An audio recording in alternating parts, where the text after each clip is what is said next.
Mike, Buena. André Felipe, Jessica, Mónica, Cayo, Daniel, Viviana, Jefferson, Karen Alejandra, Salomé Castro, Dylan, Beatriz, Daniel Fernando, Santiago Galindo, Angie Sofía, Daniel Steven, Juan Manuel, Laura Camila, Juan Felipe Chávez, Valentina Restrepo,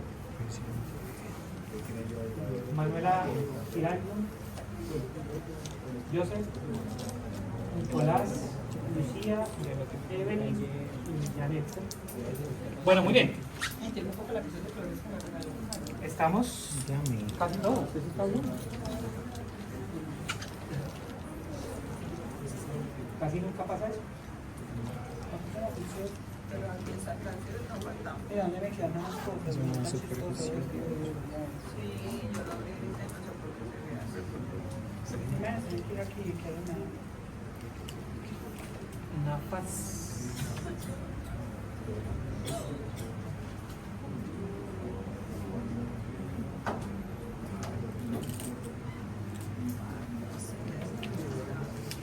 Bueno, muchachos, entonces, muy bien. Vamos rápidamente a retomar. Si ustedes bien recuerdan, habíamos quedado en el tipo de las conjuntivitis. Yo les mandé la matriz, que como les decía en el correo, la idea es que la matriz la vayamos desarrollando, ya la he revisado lo que me han mandado, con la información que tenemos hasta el momento.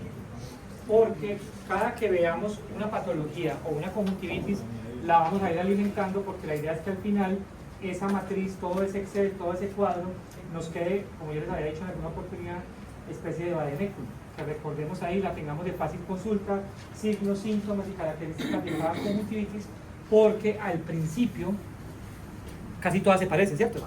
Entonces para uno es como un poquito complejo identificar cuál, y la idea es hacer el diagnóstico preciso y puntual del tipo de conjuntivitis que estamos hablando. Entonces, muy bien. Hoy vamos a arrancar con algunas de las conjuntivitis ya de tipo de inclusión o del adulto, como también se llaman, y las conjuntivitis virales, porque recuerden que la semana pasada habíamos terminado con las bacterianas y con las de el recién nacido o las neonatorias, ¿cierto? Y habíamos quedado hace 8 días en el tracoma, ¿cierto? Tracoma, que algo les había mencionado yo acerca de eso, tiene que ver mucho con lo que se llaman como conjuntivitis de inclusión. ¿Qué quiere decir eso? Que son conjuntivitis o que son procesos infecciosos que están muy ligados a procesos sistémicos, la gran mayoría de ellos de enfermedades de transmisión sexual. Por lo tanto, ustedes van a encontrar que son enfermedades que van ligadas a los serotipos A, B y C. ¿Qué quiere decir eso? Seropositivos o pacientes que tienen en sangre positivo para este tipo de infecciones, que la gran mayoría son por, 1, transmisión sexual, o 2, por malas condiciones higiénicas. Entonces, no es por estigmatizar una población en específico, pero es porque responde a que, por los datos de prevalencia, África es una de las partes del mundo donde aún se conservan altos niveles de prevalencia de conjuntivitis por tracoma, porque en nuestra región, por fortuna, pese a que somos Latinoamérica y tenemos todos los problemas que todos ustedes saben, por fortuna, cada vez es menos la prevalencia de este tipo de infecciones. Sin embargo, 1, se sigue constituyendo la primera causa de ceguera prevenible en el mundo. ¿Por qué? ¿Por qué la primera causa prevenible? Pues porque todos sabemos que una conjuntivitis, 1, diagnosticada a tiempo, y 2, manejada a tiempo, pues tiene fácil resolución o fácil manejo. Porque una conjuntivitis no debe suponer, bajo ningún concepto, el riesgo de que haya una ceguera, ¿cierto? Porque una conjuntivitis, en teoría, por lo menos en su fase inicial, es una condición leve, ¿cierto? Que ya veíamos nosotros incluso por ahí en las primeras clases, que no afecta agudeza visual, no compromete la estructura del ojo, simplemente es una inflamación en la conjuntiva vulvar y tarsal desencadenada por un proceso infeccioso. Sin embargo, el seguir avanzando, el seguir incrementando signos y síntomas puede provocar que esa simple conjuntivitis se convierta en una endoftalmitis. Y una endoftalmitis puede ser la posibilidad de que haya una nucleación o una exanteración o una visceración, las tres son diferentes, que es la pérdida en literal del ojo, lo que hace pues que el paciente termine en la ceguera. ¿A qué se debe? Pues uno, a malas condiciones higiénicas. Dos, el reservorio es el ojo y se transmite de manera directa o indirecta de ojo a ojo. Entonces el contacto directo con las secreciones de este tipo de microorganismos genera una contaminación y casi que inmediata, ¿cierto? Por eso es tan importante evitar que se propague esta infección, porque se puede volver una condición endémica, es decir, que se salga de control otra vez si una persona llegara, por ejemplo, del África contaminado acá, ¿cierto? ¿Qué podría pasar? Se fue para el África, no sé, de safari, y ese safari terminó en otros tipos de cacerías, y pues eso generó una contaminación de ese tipo, y llegó acá, y llegó a esta zona, y empezó a generar o a diseminar esa contaminación, pues vuelve y se descontrola, como se descontrola cualquier tipo de infección cuando no hay esos manejos adecuados desde el punto de vista de los perfiles epidemiológicos.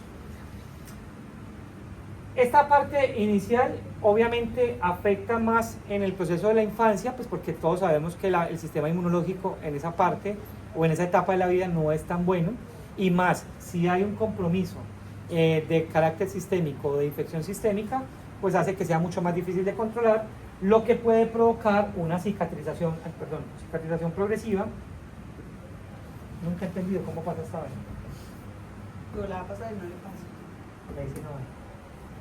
Bueno, una cicatrización corneal, que la verdad, es la responsable de que el paciente pueda terminar en ceguera. Y esa cicatrización pues no es otra cosa que una infección de la córnea que se va hasta el estroma, y todos sabemos que si llega al estroma pues fácilmente llega a cámara anterior. Si llega a cámara anterior pues me puede provocar una uveitis, si hay una uveitis me puede provocar en cámara posterior una endoftalmitis, y una endoftalmitis pues básicamente termina con la pérdida del globo ocular, ¿cierto? Entonces ese es como el complique que tiene este tipo de infección. Entonces, importante como para que hagamos el diagnóstico diferencial con las demás, porque termina siendo una conjuntivitis bacteriana, lo primero que está acá. Está ligada a serotipos, que la clamidia trachomatis es el microorganismo que la causa, obviamente es una bacteria, y que además está asociado a malas condiciones higiénicas. Muy bien, entonces hasta el momento hemos revisado las conjuntivitis bacterianas, la aguda, que es la clásica que hablábamos desde el principio, antes de darle paso a Milena, la clásica, la oftalmia neonaturum, que de ellas hablamos de varias, ¿sí? Varios subtipos, y la de clamidia. Señora. Ahí no se pega la conjuntiva vulvar de la tarsal. Cuando hablamos de cicatrización puede provocar, aunque realmente ese proceso de cicatrización puede pasar en muchos cuadros, ¿sí? No solamente en esta, que es el pénfigo ocular, que incluso puede ocurrir en pacientes con conjuntivitis alérgica, pero crónica, ¿cierto? El daño inflamatorio lo que hace es que se adhiera a vulvar y tarsal y eso provoque sangrado y muchas cosas. Muy bien. Hasta ahí hemos visto las más corticas, ¿cierto? Porque dentro de las conjuntivitis virales y las conjuntivitis alérgicas, pues es un poquito más largo porque hay varios subtipos. Entonces vamos a entrar a nuestras conjuntivitis virales. Y dentro de ellas, pues como todos siempre arrancamos, vamos a hablar de la más abundante, la más clásica, la más prevalente, o la que está presente casi siempre cuando hablamos de conjuntivitis virales, y es la conjuntivitis adenovírica, ¿sí? Es altamente contagiosa, ¿cierto? Esa se puede transmitir por vías respiratorias, secreciones oculares. Entonces, por ejemplo, un cuadro que de hecho ahí incluso hacía parte cuando estuvimos en el pico y en el boom del COVID, que se transmitía por los aerosoles, es decir, por vía respiratoria, entra esa conjuntivitis. La adenovírica pues se puede transmitir por ella o por secreciones oculares de manera directa. Por eso, muchachos, ahora que ustedes están viendo biomicroscopía, recuerden que en lámpara de hendiduras es el momento más importante donde los cuidados de bioseguridad se deben extremar, ¿cierto? entre ellos el lavado de manos, ¿cierto? Que ahí en ese momento, antes de usar la lámpara de hendidura, se debe hacer el lavado de manos clínico, los 11 pasos, los mismos que se hacen en el lavado social, pero la duración es más larga, es decir, casi 3 minutos, ¿cierto? Y el uso de los guantes de látex y ojalá los tapabocas. ¿Por qué? Porque todo paciente es una fuente potencial de infección y nosotros no sabemos. O sea, salvo que incluso ni siquiera conociéndose ustedes entre sí, pueden saber qué condición sistémica o infecciosa tengamos en este momento, ¿cierto? Entonces, si yo entro en contacto, yo le toco la mucosa, le toco las pestañas para hacer una eversión, le hago contacto directo con su lágrima porque le estaba haciendo Schirmer y resulta que cogí la tirilla estaba impregnada de la lágrima y yo no tengo los cuidados de limpieza y de higiene en las manos y me toco mi mucosa, pues el cuadro infeccioso que tenga esa paciente o ese paciente en el momento me lo puedo transmitir yo o, peor aún, lo puedo transmitir a mis seres queridos, que es la transmisión cruzada o la infección cruzada, que es cuando yo voy a mi casa sin haber hecho el lavado adecuado y llego a la casa y cojo a los hijos o a mis hermanos, a mis papás, a mis abuelos, etc. Y ahí puedo contagiar. Señor. ¿Se recomienda que en consulta sea pues en teoría, dentro de los protocolos, y yo creo que eso ya lo han visto en biomicroscopía y pues allá hacemos el paréntesis, recuerden ustedes que los guantes de látex básicamente están limitados en el momento. Acuérdense que hay 5 momentos para el lavado de manos, ¿cierto? Vamos a ver primero el lavado de manos. 1, cuando ustedes llegan al servicio, es decir, hoy tienen rotación, un ejemplo, usted llega por la mañana, se lava las manos. 2, cuando va a iniciar la consulta, ahí tiene el primer lavado. 3, cuando va a hacer lámpara de hendidura. El primero y el segundo momento es lavado social, es decir, los 11 pasos, pero en 60 segundos. En el tercer momento, que es antes de hacer biomicroscopía, el lavado clínico, los mismos 11 pasos, pero con más duración el lavado. Y ahí usar en ideal el guante de látex, ¿cierto? Después de terminar biomicroscopía, vuelvo y hago el cuarto momento de lavado de manos, que es, después de retirarme los guantes, hacer otra vez el lavado clínico. Y quinto, cuando termino la consulta. O sea, esos son los 5 momentos que hay. O sea que si usted se da cuenta, en el único momento que usted debe usar los guantes es en la biomicroscopía. Yo creo que yo les contaba, no sé si les conté en algún momento, nosotros hicimos hace ya unos años con unos estudiantes, yo estuve dirigiéndoles el trabajo de grado, y el trabajo de grado que ellos hicieron consistía en evaluar el nivel de contaminación por microorganismos de todo lo que usamos nosotros en la clínica, ¿cierto?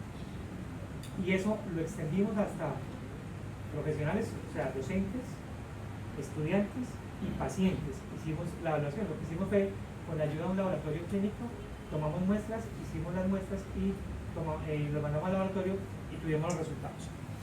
Resulta que existen varios elementos dentro del consultorio que son los que más alta carga de contaminación tienen. El número 1, ¿cuál creen ustedes que es? ¿Ah? El número 1 es el oclusor. El oclusor es el que más contaminación de microorganismos tiene. El 2 era o es el mango de los estuches de diagnóstico, el mango del retinoscopio, el oftalmoscopio, ¿sí? Y el tercero es la mesa de la lámpara de hendidura, la mesa, que es donde tanto los pacientes como nosotros ponemos las manos. Por ejemplo, ahí es donde es muy importante el uso de los guantes, pues, porque estamos en contacto. Eso hablando de los implementos, porque del tema de las manos, o de los pacientes, pero de los seres humanos, las manos eran lo más contaminado, las manos, ¿cierto? Y ahí obviamente no se escapaban ni docentes, ni estudiantes, ni pacientes. De hecho, encontramos en la gran mayoría de los examinados en las manos E. coli, ¿cierto? Que todos sabemos que esa E. coli pues, es exclusiva de una región. ¿Eso qué implicaciones tiene? Que ni estudiantes, ni docentes, ni pacientes están haciendo un buen lavado de manos cuando van o vamos al baño, ¿cierto? Y ahí es importante porque es que ahí se constituye una fuente de contaminación. Pues imagínense que yo tenga como mano con E. coli y vaya y toque a un paciente y el paciente está inmunosuprimido, pues el que se va a afectar es el paciente, ¿cierto? O viceversa, ¿cierto? Entonces, por eso es tan importante lo del tema del lavado de manos. Entonces, eso para hablar solamente de las bacterias y de virus, cualquier cantidad. Entonces, la adenovírica básicamente es estos dos tipos. La de fiebre faringoconjuntival, que todos sabemos que es la típica cuadro de gripa que le da con dolor en la garganta, ¿cierto? Que da con los problemas de la nariz y que da, y lo que yo les decía a ustedes hace 8 días o hace 15, la famosa gripa llorosa, ¿cierto? Que a uno le da gripa y queda con los ojos llorosos, con el ojo rojo. Pues ese ojo lloroso no solamente es lágrima, es secreción acuosa que es de tipo viral.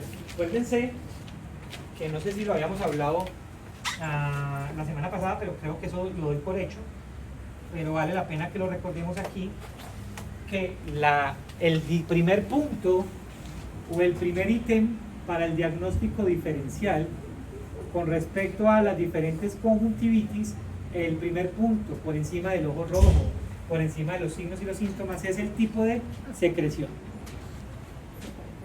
Y entonces, cuando hablamos de infección bacteriana, la secreción es amarilla, sea donde esté, si es en córnea, si es en cámara anterior, que es el hipopión, si es en conjuntiva, obviamente. Si hablamos de una infección de tipo viral, esa secreción pasa a ser acuosa. Es decir, como si fuera lágrima, pero es más gelatinosa, es como si fuera un gel, pero es transparente. Entonces, por eso es que cuando uno tiene gripa, y esa gripa es de origen viral, pues tiene esa secreción acuosa, los ojos llorosos, que yo me toco todo el tiempo aquí, todo el tiempo acá, y voy y toco después a ella, ¿y qué pasó? Ahí le transmití la infección viral a ella, porque acuérdense que es altamente contagiosa, ¿cierto? Y no es ni siquiera porque la paciente me tosió encima, o porque el paciente me tosió encima, o porque el paciente me dio un beso, o porque simplemente con solo tocar la secreción lagrimal del paciente, y yo después estuve en contacto con ella, ahí el paciente desarrolló o generó la infección cruzada. ¿No? ¿Qué puede causar? Pues obviamente infección respiratoria, queratitis y obviamente, como dice, de fiebre. Y el otro porcentaje, que es el mayor, es la queratoconjuntivitis epidérmica. No tiene síntomas sistémicos, pero sí tiene la queratitis como característica, es decir, una conjuntivitis de tipo viral que puede afectar la córnea, pero es netamente de tipo viral. ¿Cómo sé yo que es viral? Pues por la secreción. Muy bien.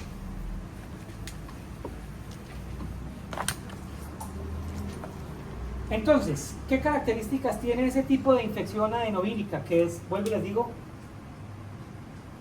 por no llamarla de otra manera, la más clásica, la más común. Tiene un inicio agudo, es decir, empieza de un momento a otro con la molestia, la sensación de ardor, de piquiña, quemazón, cuerpo extraño, ¿cierto? Sensación de cuerpo extraño, el ojo rojo.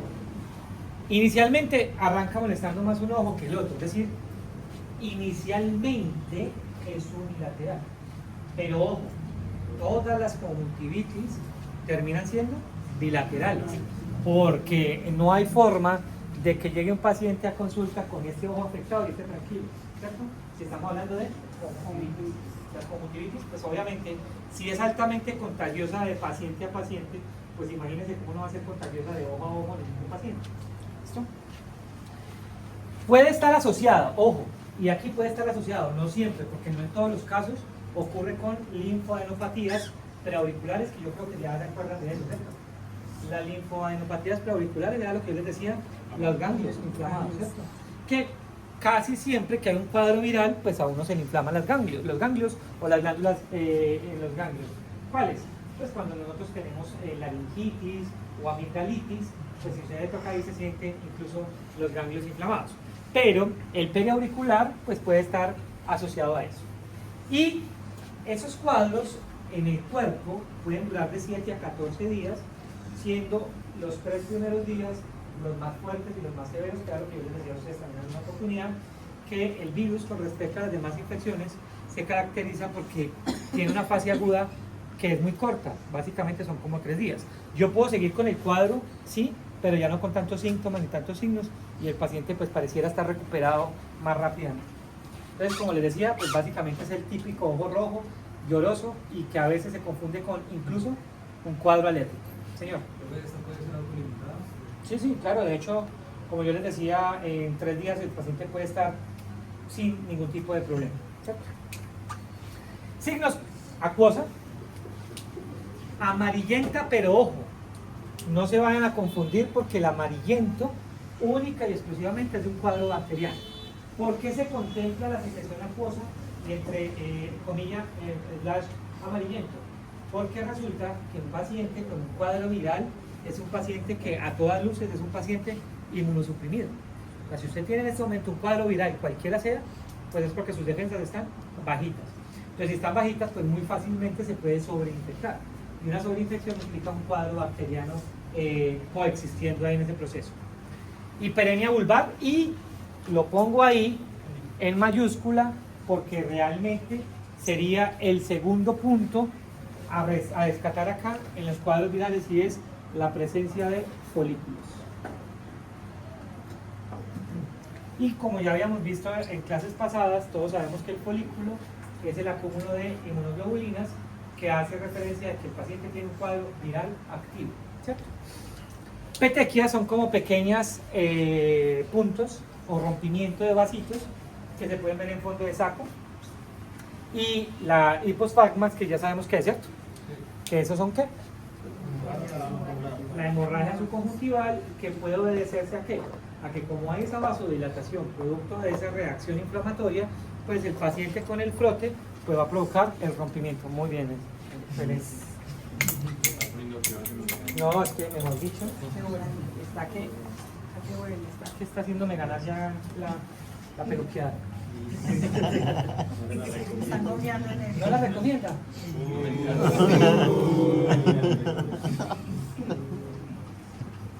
Chávez está emocionada. Imagínate tú. Bueno, muy bien. En la conjuntivitis adenovírica pueden ocurrir esas dos cosas que ustedes ven ahí arriba: membranas y pseudomembranas. Muchachos, miren. Las membranas y las pseudomembranas, ¿sí? Es tejido inflamatorio que ¿se acuerdan cuando veíamos al principio la semana pasada los signos clínicos de las conjuntivitis? Que hablábamos de que había respuesta inflamatoria celular y respuesta inflamatoria vascular. Pues cuando hay una respuesta inflamatoria de tejido, obviamente celular, pues como resultado de eso hay la producción de sustancias. Y esa producción de sustancias forman las membranas. Las membranas y las pseudomembranas, pues como su nombre lo dice, son algunas reales y otras que parecieran que lo fueran y no lo son. ¿Cuál es la diferencia entre una y la otra? Que las membranas, como están adheridas a la superficie, sangran cuando uno intenta retirarlas con el copito, mientras que las pseudomembranas no, porque las pseudomembranas simplemente es como moco, que pareciera que fuera así, pero uno lo hace y sí, son como una telaraña, literal. Uno las hace así, la levanta y salen fácilmente. ¿Listo?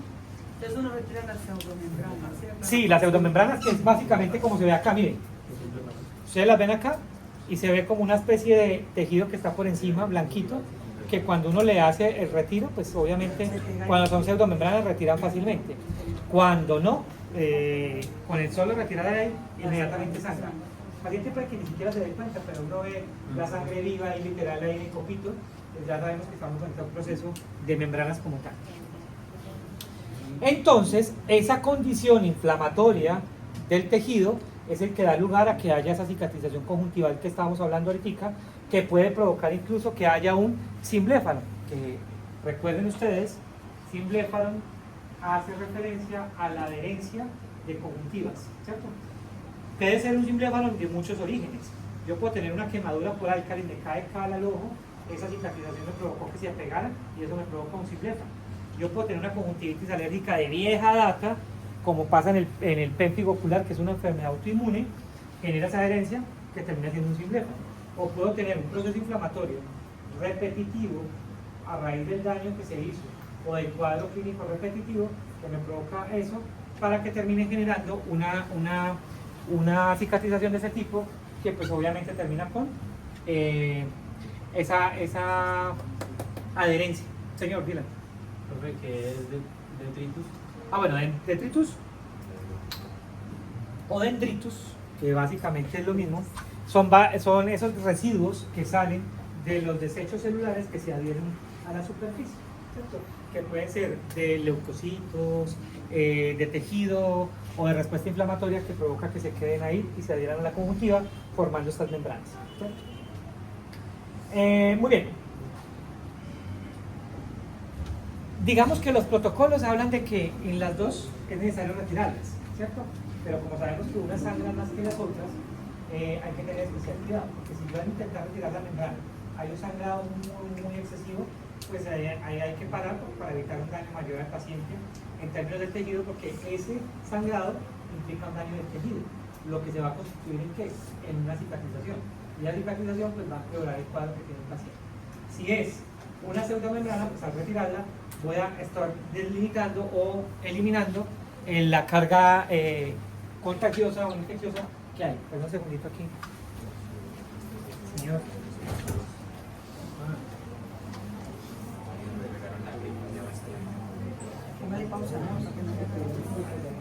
Pues ahí pare, ¿cierto? Ahora, las petequias que hablaba por ahí en la diapositiva anterior son estas pequeñas como vetas rojas más marcadas, pero básicamente eso obedece a una hemorragia pequeña en esa zona producto de esa vasodilatación, porque acuérdense que esa conjuntivitis viral tiene dos tipos, el daño tisular y el daño vascular. Señor. ¿Esto coexiste con la folícula? ¿O Sí. es uno o el Sí. Las dos. Obviamente los folículos siempre van a estar presentes en un cuadro viral. Lo que pasa es que la membrana se posa encima de ellos. Profe, Señora. ¿y el caso de las membranas sería ya por cirugía total?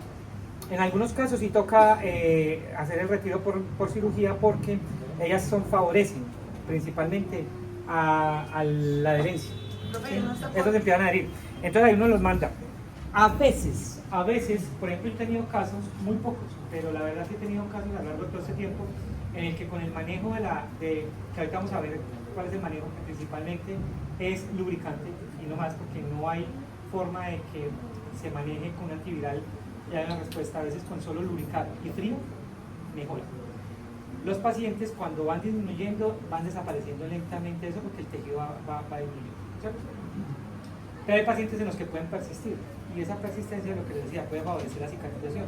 Entonces ahí se hace la remisión y se manejan, a veces hay una extracción quirúrgica que se hace. Profe, ya no se vuelven a queratina. Sí, claro. Porque ¿qué pasa? Eso abre cuando pase el parpadeo, roza la córnea y ahí es donde se convierte en queratodermatitis, por la desepitelización que causa. Profe, y por ejemplo los pacientes, así yo tuve una paciente en la óptica que ella se aplicaba, era vasoconstrictores, el cáncer era rojo, eso no es malo. Lo que pasa es que los vasoconstrictores enmascaran la situación. Todos sabemos que un vasoconstrictor básicamente es un medicamento que lo que hace es que constriñe el vaso. Al constreñirse el vaso se disminuye la hiperemia. Un vaso dilatado es un vaso hiperémico.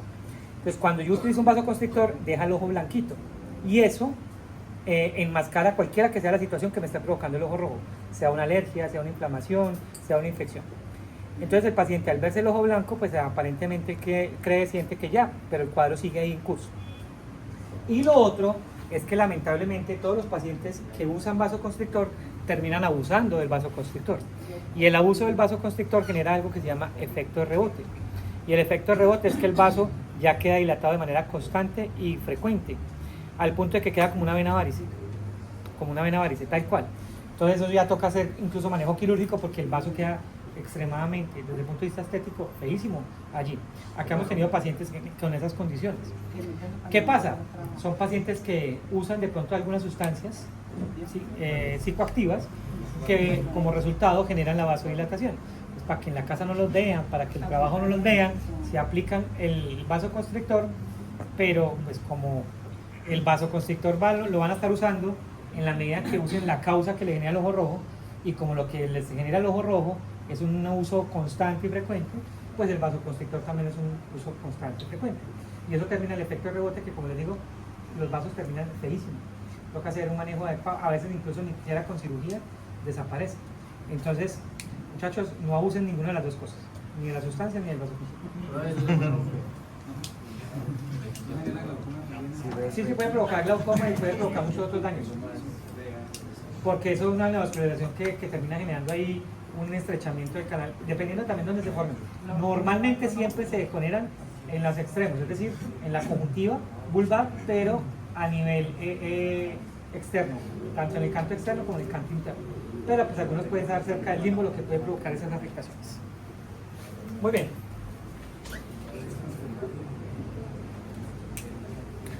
Entonces, lo que hablaban ahorita, que si me podía provocar una queratitis, esas membranas y lo demás, claro, una conjuntivitis adenovírica puede terminar provocando una queratitis numular, muchachos. ¿Qué es eso? Es una respuesta inmune de la córnea al virus. Entonces, como hay un virus que está atacando, y acuérdense que eso lo hablamos al principio, y creo que fue una de las averiguaciones que ustedes hicieron sobre el inmunoprivilegio, hay un virus que me está atacando el cuerpo, que me está atacando el ojo, entonces se empieza a activar ese sistema de defensa de la córnea, que como ustedes saben, al no tener vasos sanguíneos, la córnea tiene que hacer uso de su sistema de inmunoprivilegio, que básicamente son células que van a defender a la córnea de ese ataque infeccioso que hay, ¿cierto? Entonces empiezan a provocar pequeñas opacidades, como la ven ustedes ahí, en formas de manchitas, ¿sí? Así, como números, como acúmulos, que básicamente es la traducción. Entonces esas pequeñas manchitas a lo largo de la córnea van provocando, uno, la opacidad, porque se afecta la parte del estroma, lo que obviamente va a llevar a que se afecte la agudeza visual. Dos, que pueden durar tiempo allí, lo que hace pues, que esa molestia sea también duradera. Y obviamente puede terminar generando un cuadro de afectación de la córnea total, porque ellas empiezan con el tiempo a unirse. Esas pequeñas opacidades se unen, lo que queda de ser opacidades puntuales a ser grandes manchas de opacidad, lo que evidentemente va a afectar la agudeza visual. El tratamiento inicial es corticoides tópicos. ¿Por qué? Porque acuérdense que mientras la córnea no esté perforada, yo puedo utilizar esteroides. Y esto no es perforado porque esto es a nivel estromal. Si no fuera estromal, no generaba cicatrización. Ellos se hacen, ¿por qué? Porque resulta que esta es mi córnea. Vista de lado, pues mi córnea tiene un endotelio, un estroma y un epitelio. En el estroma es donde se empiezan a formar esas pequeñas manchitas. ¿Esas manchitas son de qué?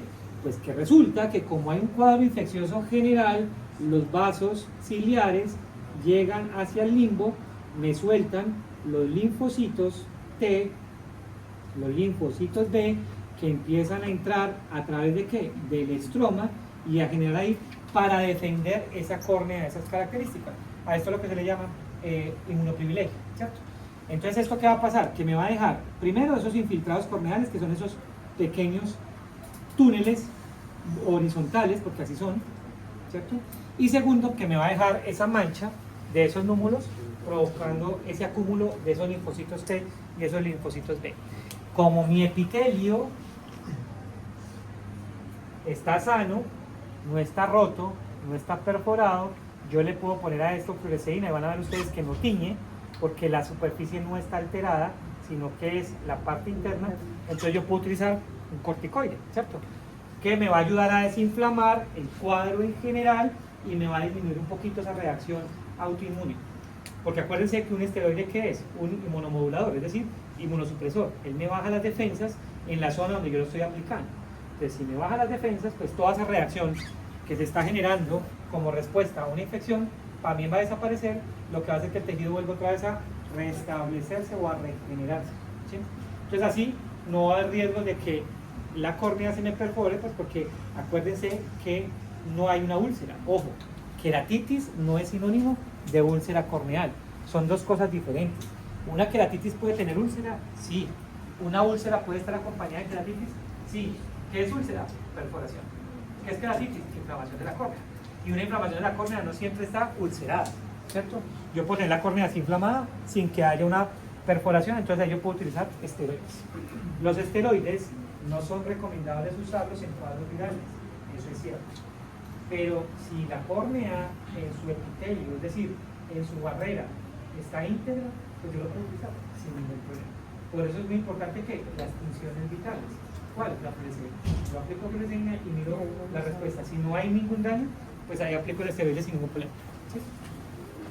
En caso de que eso no se llegue a reabsorber, ya, pues, después de que Pues digamos que como eso puede durar hasta meses y años así, el paciente pues ya se acostumbra a una calidad visual pobre, pero pues eso es como si estuviera con una catarata, ¿cierto?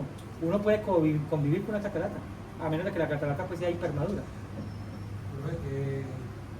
Puede ser que llegue a absorber una parte, pero otra la deje bien. Sí, eso puede pasar. También puede ser que el paciente esté tan de buenas, puede ser, el paciente puede estar tan de buenas que lo que se afecta es solamente una parte periférica y no central, entonces la agudeza visual nunca se ve afectada, porque no siempre se va a ver afectada así como está acá.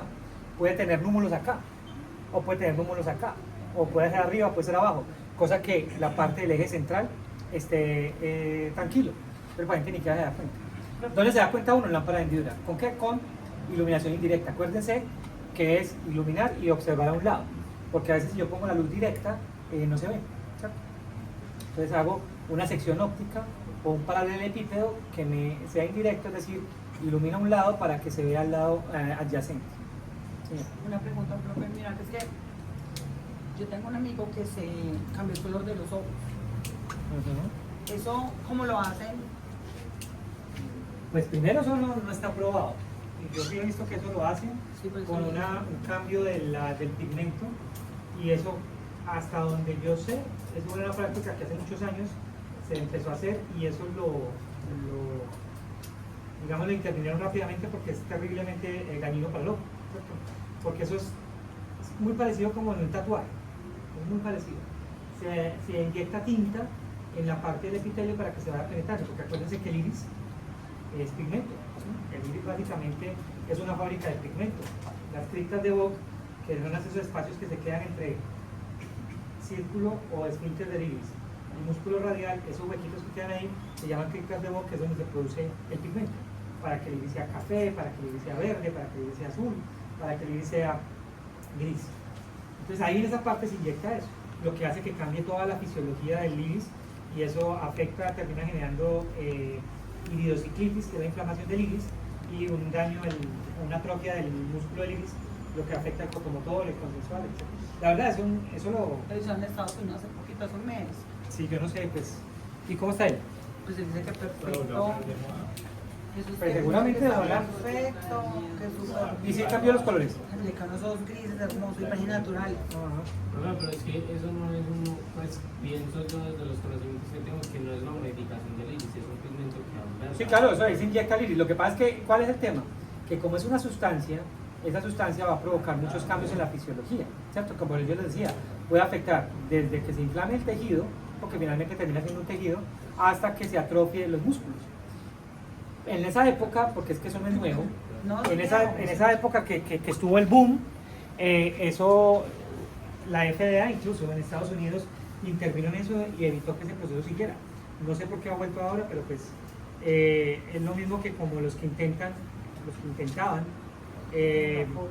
tatuarse la esclera, ¿cierto? Que quedaba de blanco oscuro. O sea, pero, pues, muchas cosas. Algo por ahí hablan justo de eso. Mira, voy a conectar los ojos.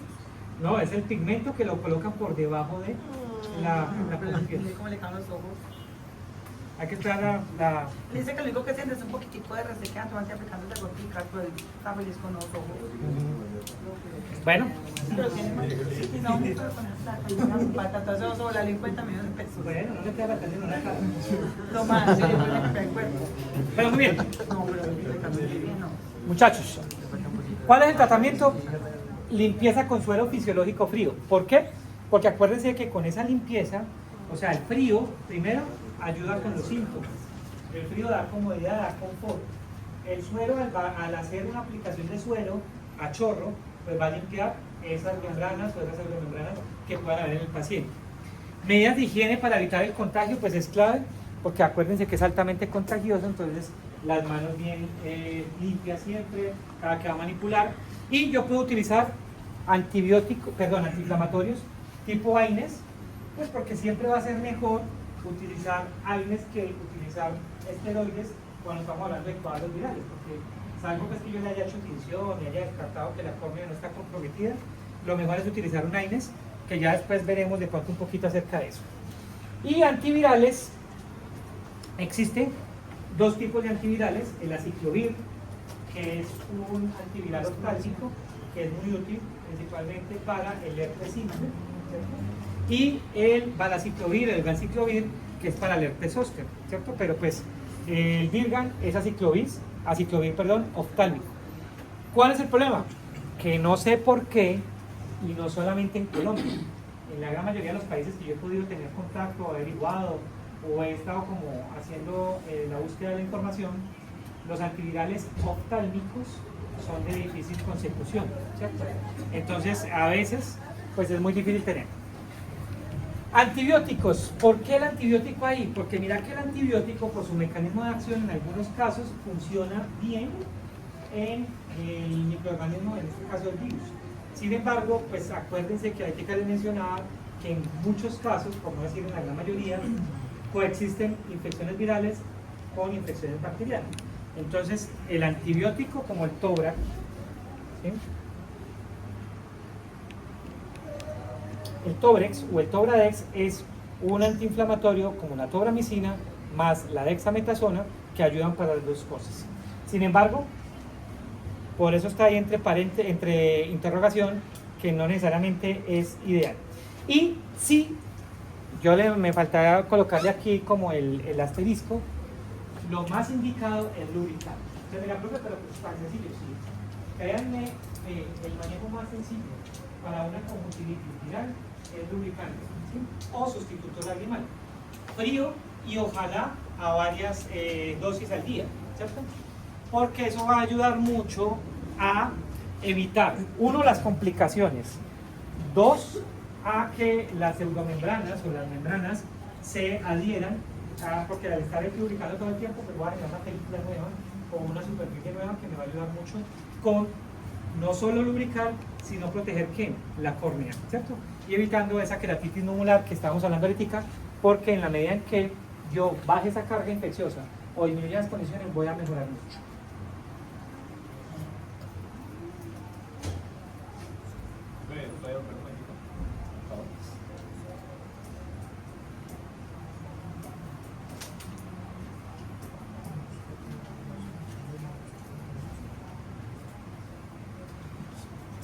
¿Ya?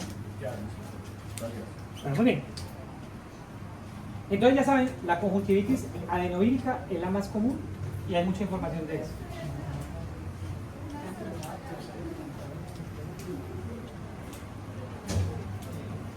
Bueno, muy bien. Existe otra conjuntivitis que yo no hablaría específicamente de conjuntivitis, sino que aquí hablaría de un cuadro completo, porque no se afecta solamente conjuntiva, sino que también se afecta el párpado. Y es una conjuntivitis que se conoce como conjuntivitis de moluscum contagioso.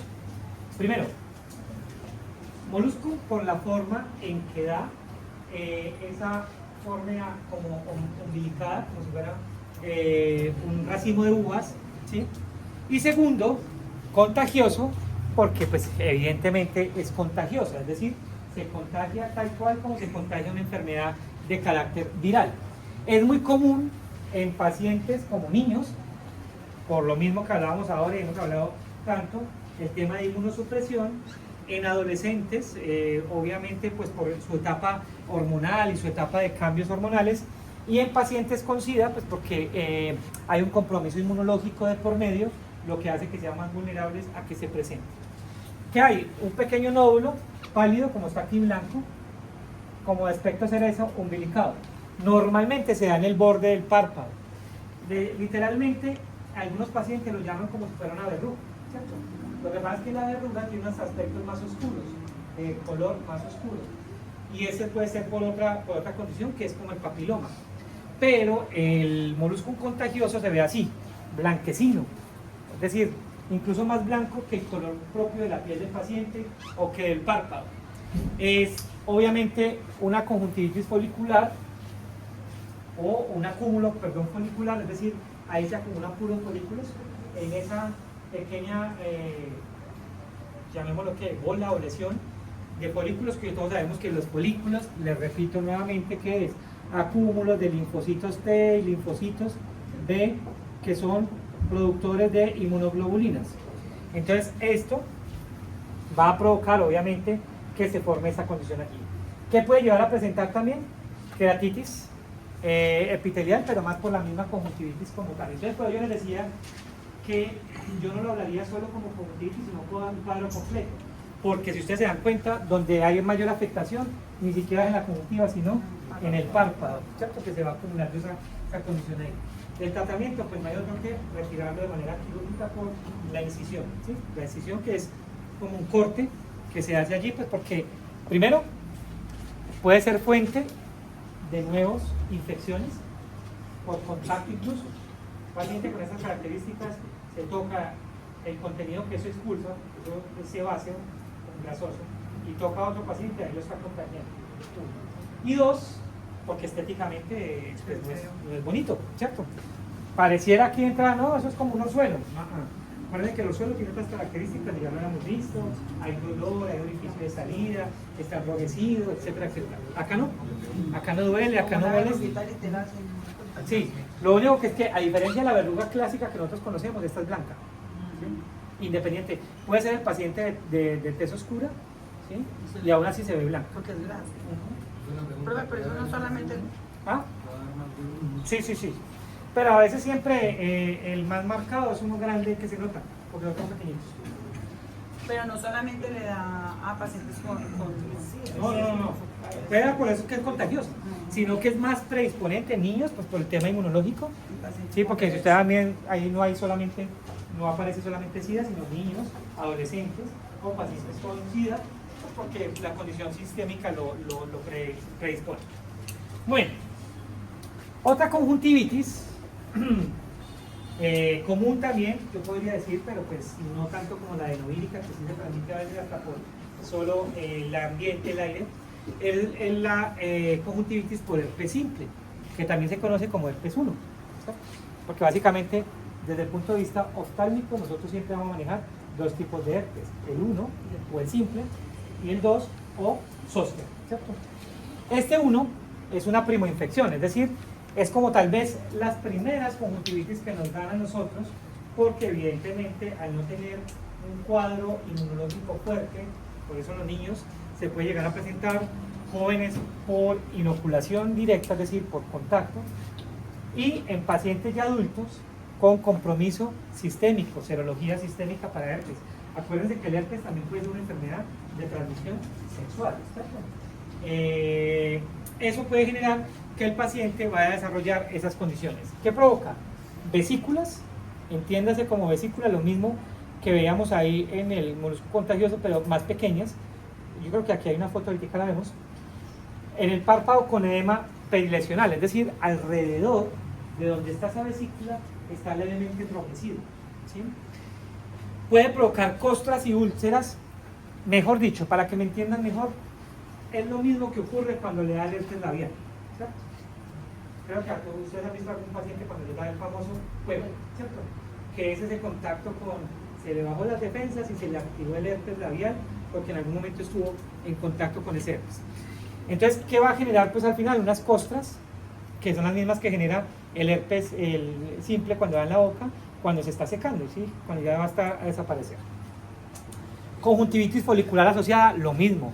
Los folículos siempre van a estar presentes en los cuadros infecciosos por virus, ¿cierto?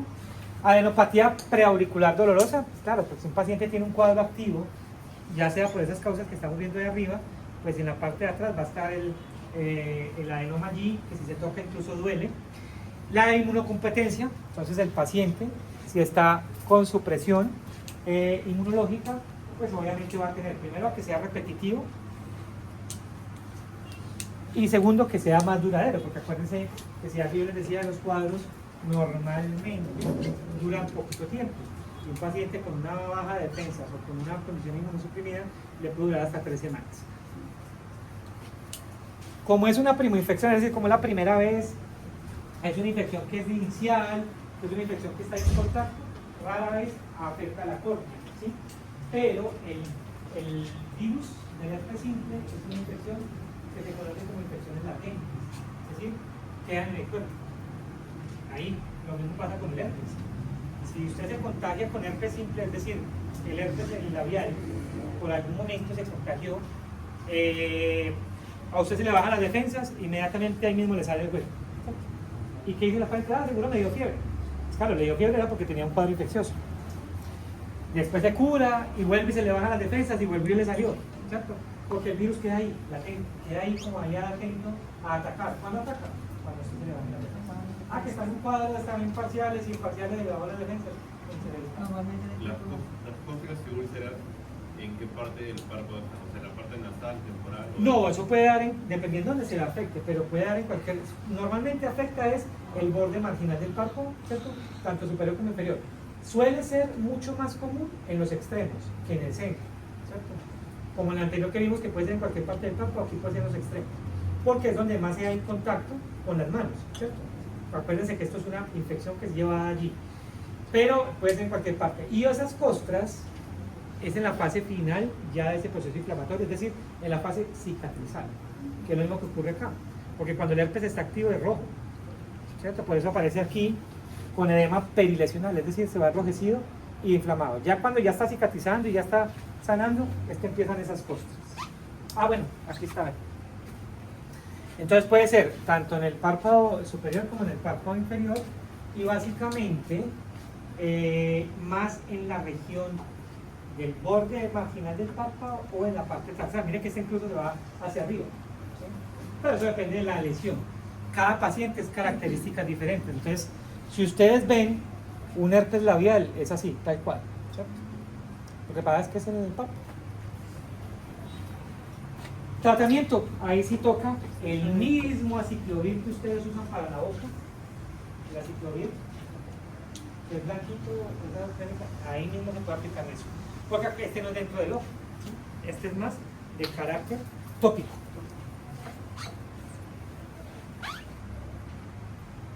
Muy bien. Ahora sí vamos a pasar a las larguitas.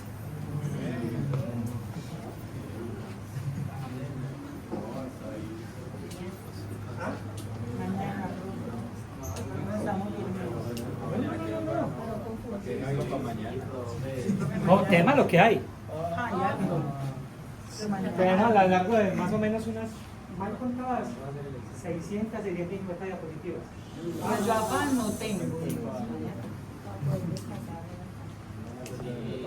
Bueno, miren, la verdad es que aquí sí quisiera resaltar mucho y tal vez vamos a hacer como un detenimiento muy marcado porque las conjuntivitis alérgicas, a diferencia de las que hemos visto ahora que son casos puntuales específicos, porque no todos los días llega un paciente con conjuntivitis infecciosa, las conjuntivitis alérgicas sí, que yo ya creo que yo les he mencionado a ustedes la semana pasada.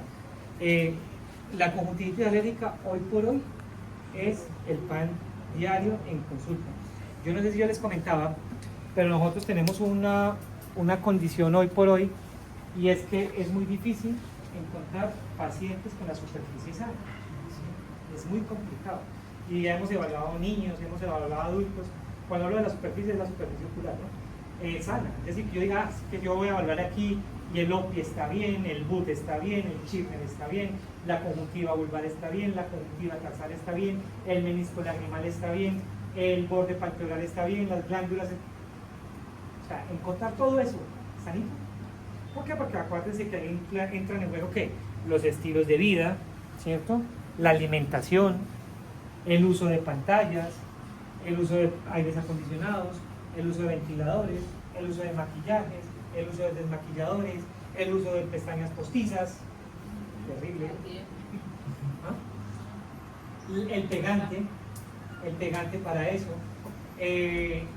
algunos trabajos, el estar en moto, el no utilizar visera, el trabajar como biselador, el trabajar en fábricas de acerrín, el trabajar en fábricas de ebanistería, en metalmecánica, es decir, en todo donde haya ambientes contaminados y con polución, pues es un factor que contribuye. Y pues si ustedes ponen a ver, donde quiera que estemos, el pueblo está así. Encontrar un ambiente sano, tranquilo, ni siquiera viviendo en el campo, pues porque habrá otros factores que nos afectan para eso. Entonces, por eso, la conjuntivitis alérgica, casi que a la par de los problemas refractivos y acomodativos, siempre está metida. Incluso, como yo les decía la semana pasada, en pacientes que ni siquiera saben que tienen conjuntivitis alérgica y ni siquiera consultan por eso. Cuando uno les va y le hace el examen y mira conjuntiva tarsal, reacción papilar. Cuando uno le mira signos y síntomas, piquiña, ardor, cuerpo extraño, etc. Entonces acá, si ustedes se dan cuenta, no toda la conjuntivitis alérgica es lo mismo. Existen al menos 4 importantes. La estacional o perenne, que es la más común, la vernal, la atópica y la papilar gigante.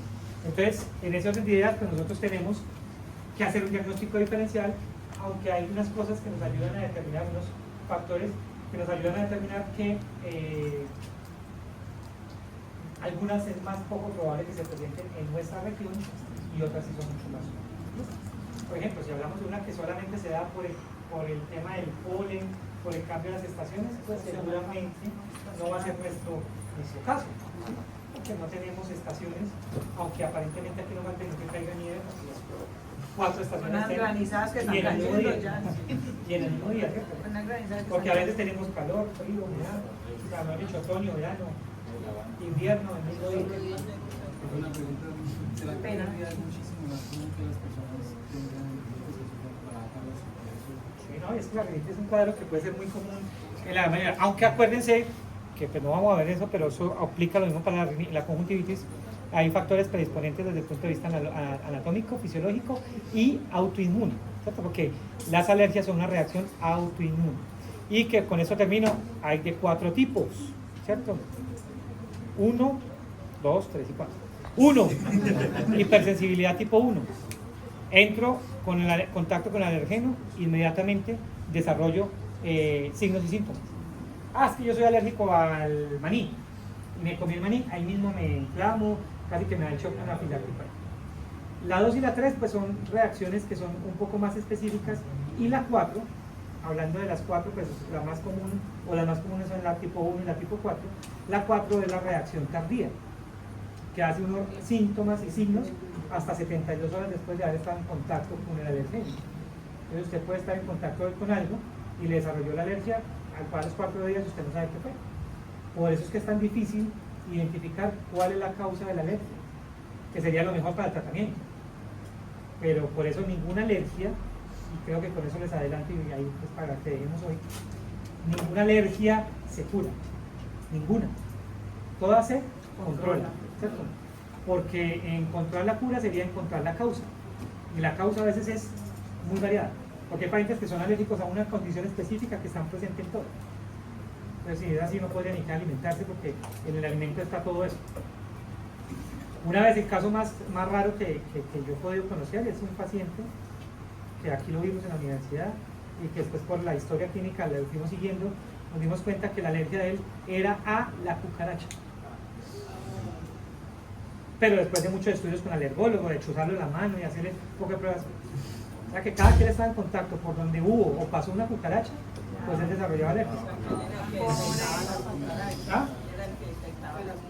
Seguramente si él llega a una casa y dice, esta casa hay cucaracha. Detector de cucaracha ambulante. Bueno muchachos, nos vemos mañana.